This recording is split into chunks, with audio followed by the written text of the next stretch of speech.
Well, reflex. Reflex may be defined as automatic, spontaneous, and mechanical response to a stimulus acting on specific receptors without the will of an animal. Or it is goal-oriented response. Goal may be a food, partner, unwanted stimuli or other things. It is goal-oriented response. For afferent stimulation. Afferent stimulation means these afferent nerves which are arises from the central nervous system, these are innervated in the actually periphery of the body. Mainly they are innervated in the sense organ. So afferent stimulation, these afferent nerves are actually stimulated by the stimulus, and these afferent stimulation which can be external or internal. Or reflex is a mechanism by which sensory impulse means the external stimuli actually received by the sensory organ, and this is called sensory impulse, is automatically converted into motor effect.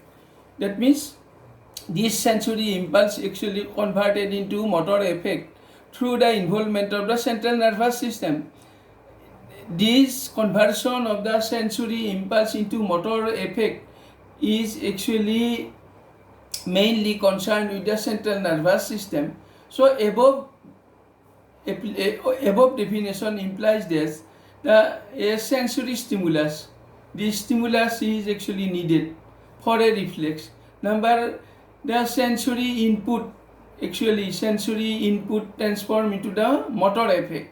So motor effect must be actually concerned in a reflex, and the sensory stimulus converted into motor effect, that means there is a integration, and this integration part is nothing, it is actually central nervous system, that means brain and spinal cord.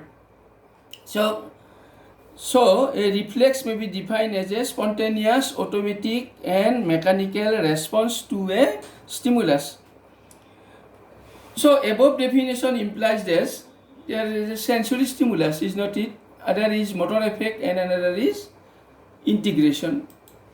So it is the experiment of the Sherrington who actually first expressed the reflex.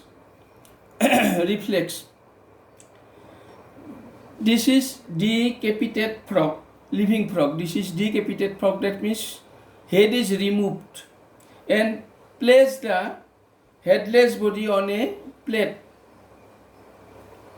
Now touch a lower limb, this is lower limb, touch a lower limb with a piece of cotton sock in dilute acetic acid. That means acetic acid is actually applied on the leg. It will be seen that after apply the acetic acid, it will be seen that the affected limb withdraw. This is affected limb withdraw, as if the limb is protecting itself from the injury, is not it? This is an injurious stimulus. So limb is actually withdraw from the injurious stimuli. It is a reflex. This is stimuli. This stimulated the actually body, and due to stimulation, leg is withdraw, and this leg is withdraw. It is a reflex. It is the reflex action, and center of the reflex is spinal cord, because you see central nervous system means brain and spinal cord, but already brain is removed. So it can be argued that animal felt the pain due to the application of the acid, and so withdraw the limb voluntarily. It correct explanation is injurious stimuli. It is injurious stimuli. Acid is injurious stimuli. Stimulated the skin. That means sensory nerve which are innervated in the skin. This is actually stimulated. So this stimulus actually when the when the actually nerve is stimulated, this stimulus reaches the spinal cord. From the spinal cord, this stimulus actually reaches the spinal cord because brain is already removed. So when this stimulus reaches the spinal cord, actually the command come for the contraction of these muscles of the leg. Okay, and due to the contraction of the leg muscle, actually the leg is withdrawn from the injurious stimuli. If the spinal cord is also removed, if the spinal cord is removed, in the figure 3 to see spinal cord is removed or destroyed, this reflex will drop. This reflex will drop. That means the withdrawal of leg is also actually drop. So from this experiment, it is concluded that the reflex, that means withdrawal of leg, is actually controlled by the spinal cord, as the part of the central nervous system, brain is the part of the central nervous system, it is also removed. So this is the reflex.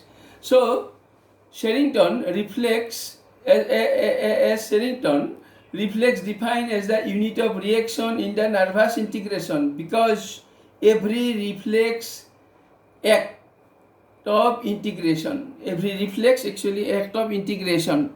It is an act of integration. That means the sensory stimulus transform into the motor stimuli. So it is the act of integration.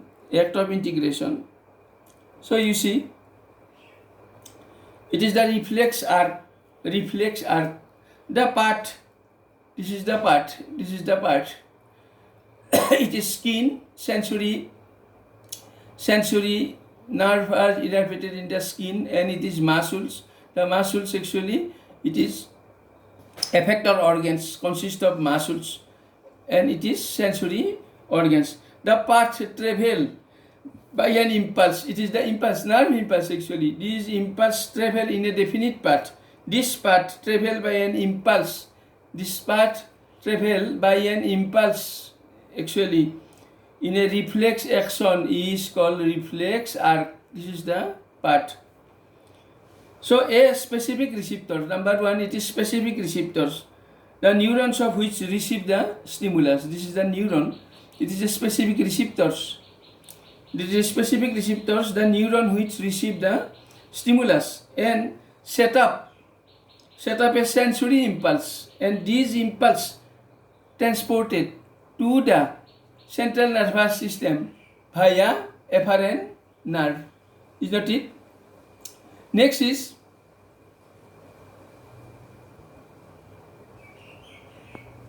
Next is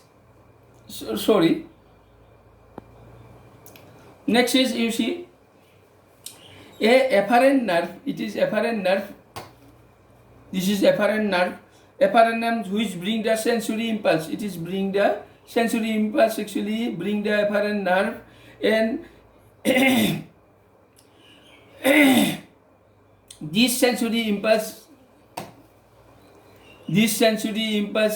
actually bring via the afferent nerve from the skin or sensory organ to the central nervous system. It is a cross section of the spinal cord. This is the central nervous system. It is a part of the central nervous system. So it is another fraction, the afferent nerve. An afferent nerve, this is afferent nerve. This afferent nerve which carries the motor impulse. An afferent nerve, it is carries the motor impulse, which carries the motor impulse from the central nervous system to the effector organs. It is sensory organ, it is effector organs. This motor impulse actually transported from the central nervous system to the effector organs. Next you see an effector which impulse terminates and response is given per instruction received by the from the modulator. That means modulator means it is the modulator.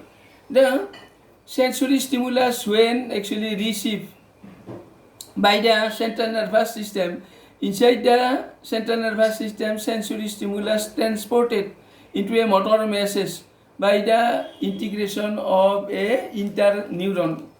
So reflex arc has actually 5 parts. Number 1 is specific receptors. Number 2 is afferent nerve. Next is, you see, portion of the central nervous system. Fourth one, afferent nerve, and fifth one, effector organ muscles. This is the reflex arc. That means path travel by an impulse in a reflex action. It is called reflex arc. Okay? You see,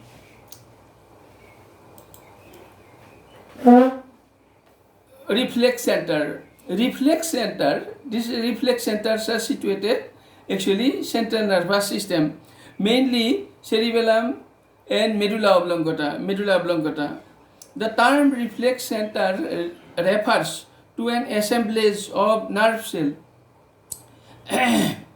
in the spinal cord or brain actually. It is spinal cord and it is the part of the brain which control the activity of a particular group of effector. The gray matter of the medulla oblongata, it is the gray matter of the medulla oblongata contains several vital reflex center, including those that controls the heartbeat, breathing, constriction and dilation of the blood vessels. Other reflex centers located in the medulla are those responsible for vomiting, cough, swelling, etc. The spinal cord also serves as an important reflex center for many reflexes. The dorsal root of the spinal cord, you see, this is the dorsal root. It is the dorsal root, and it is the ventral root. Dorsal root of the spinal cord actually are sensory nerve entered through the dorsal root, and motor nerve arises from the central nervous system through ventral root. This is the dorsal root and ventral root. Next you see types of reflex. So classification of reflex is based on different criteria. Different criteria is actually applied to classify the reflex. Number 1, unconditional and conditional reflex. Unconditional and conditional reflex is classified based on whether the reflex are present at birth or by birth. It may be this reflex may be present at birth or by birth. So, simple unconditional reflex is a inborn. These are inborn reflex, inherited. That means these reflex are transformed from one generation to the next, inherited. And unlearned, it is not learned. These reflex are not learned from their parents or the conspecific. So, as for example, knee-jerk reflex. Unconditional reflex is knee-jerk reflex. Knee-jerk reflex, it is a sudden kicking movement. Knee-jerk reflex is a sudden kicking movement of the lower leg in response to a sharp tap on the patellar tendon. This patellar tendon lies just below the kneecap. So it is unconditional reflex, knee-jerk reflex. Next is conditional reflex. This is conditional reflex. This conditional reflex is the response acquired as a result of experience or training to a stimulus. This conditional These conditional reflex are the result of training or experience. Oh, training or experience to a stimulus. It was first clearly demonstrated by the Pavlov under normal condition. The secretion of saliva, actually, when the food is integrated with a simple reflex. Pavlov demonstrated on the dog that if an additional stimulus is regularly given, additional stimulus means bell or sound or light, additional stimulus actually given at the time of giving the food to the animal. In time, the mere ringing of bell without even seeing or smelling the food would result the secretion of the saliva. Conditional reflex, it is actually to evoke the particular behavior. A condition is applied with the unconditional stimulus. Food response is saliva. It is actually unconditional stimulus. There is no any condition for secretion of the stimuli, for secretion of the saliva in response to food. But Pavlov applied the light and sound also with the food. That means light and food are unconditional stimulus. So a condition is actually given with the unconditional stimulus, and finally this dog actually secretes saliva without the food in presence of light or sound. This is conditional stimulus. So you see, next is monosynaptic and polysynaptic reflex. Synapse means actually that this is a fault junction between the two nerves. It may be, this junction may be a axon on dendrite or dendrite or axon or soma. There are many synapses. This is a fault junction between two nerves. So if the junction, that means synapse is one, this is called monosynaptic reflex, and more than one synapse is present in the reflex, this is called polysynaptic reflex. You see, based on the number of synapses involved in the reflex arc, this reflex involves only one group of synapses between sensory and motor. Between sensory and motor nerve is known as monosynaptic reflex. Knee-jerk reflex is the monosynaptic reflex. Most involuntary reflex circuit includes more than one synapse. A number of interneurons in the central nervous systems are necessary for such reflex. As for example, a limb can move in opposite direction. A limb, that means two limbs. If one limb is actually forwarded, another is actually backward position. So a limb can move opposite direction because muscle work in the pair. There are two muscles, extension and flexor muscles. When the extensor muscle actually contract, at that particular time flexor is actually relaxed. So all the same time the flexor contract and the extensor muscle relax, or limb cannot move. This is polysynaptic reflex. So polysynaptic reflex is added to the monosynaptic circuit controlling the stretch reflex to cause relaxation of the opposite muscles. That means the flexor muscles, when the flexor muscles of one limb is actually contract, another flexor muscles of the another is actually relaxed, another limb is relaxed. Both limbs are actually consist of flexor and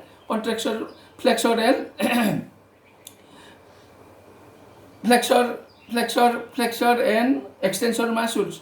When one flexor muscles of the leg is contract, another extension muscle is relaxed. So otherwise the walking cannot perform.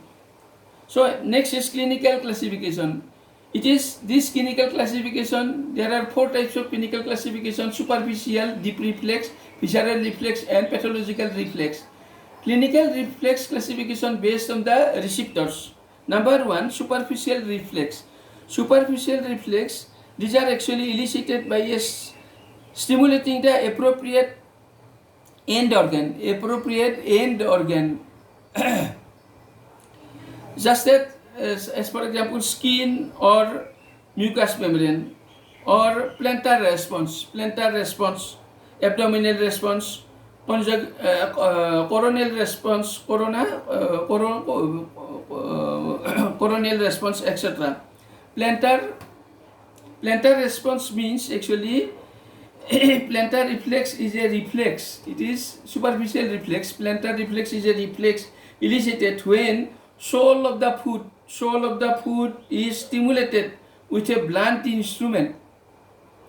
It has 2 forms: upperwards response, that means foot is moved upperwards, of the hallux is known as actually Babinski reflex. So this is superficial reflex. Another is deep reflex. These are basically straight reflex and are elicited by stroking an appropriate tendon or by other related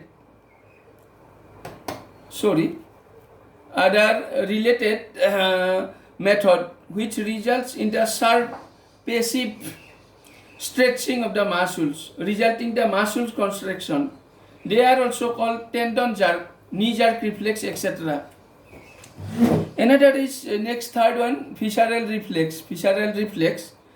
These are reflex where at least a part of the reflex arc is formed by autonomic nervous system. That means reflex arc consists of many parts actually. One part may consist of autonomic nervous system. It includes the light reflex, in which the pupil of the eye constrict when the light is actually exposed on the eye.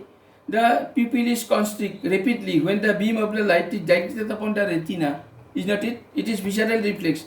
It is also included consensual light reflex, which produces construction of pupil when light beam is directed into the opposite eye.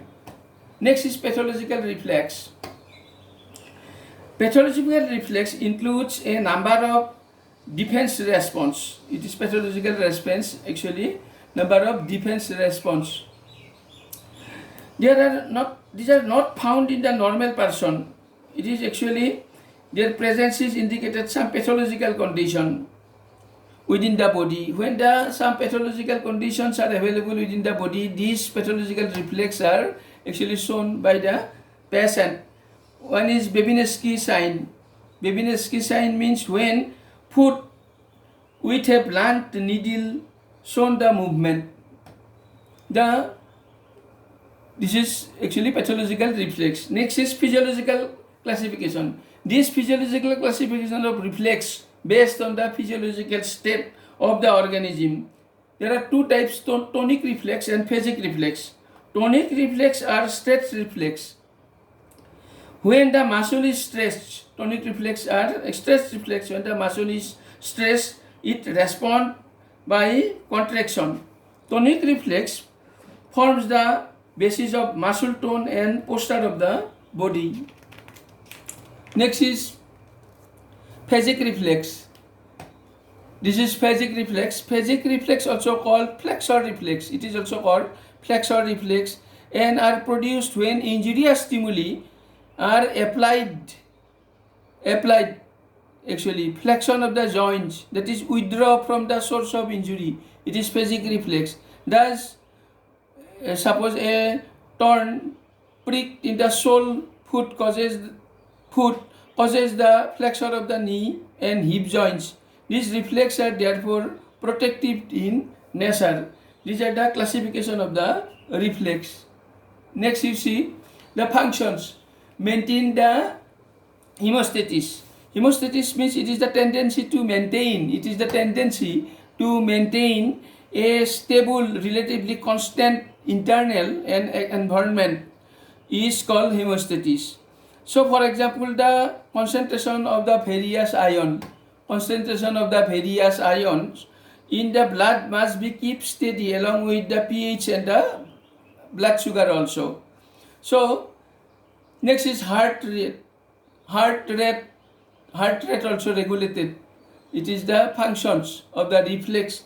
The BP also, heart rate means the another is regulation of BP also. BP, blood pressure. The flow of the blood through the artery maintained by the diameter of the actually artery. So to maintain the BP, actually the diameter of artery must be actually controlled. This diameter of the artery is controlled by the vasomotor and vasodilator nerve, which are arises from the medulla oblongata. So medulla oblongata is actually reflex center, and the heart rate as well as the BP is controlled by the vasodilator and vasoconstriction nerve. Next is digestion also. Next, automatic action, balance and posture also. Cerebellum, mainly cerebellum is jointed with the spine. This cerebellum actually jointed with the spinal cord, which act as a movement and balance control the body center. So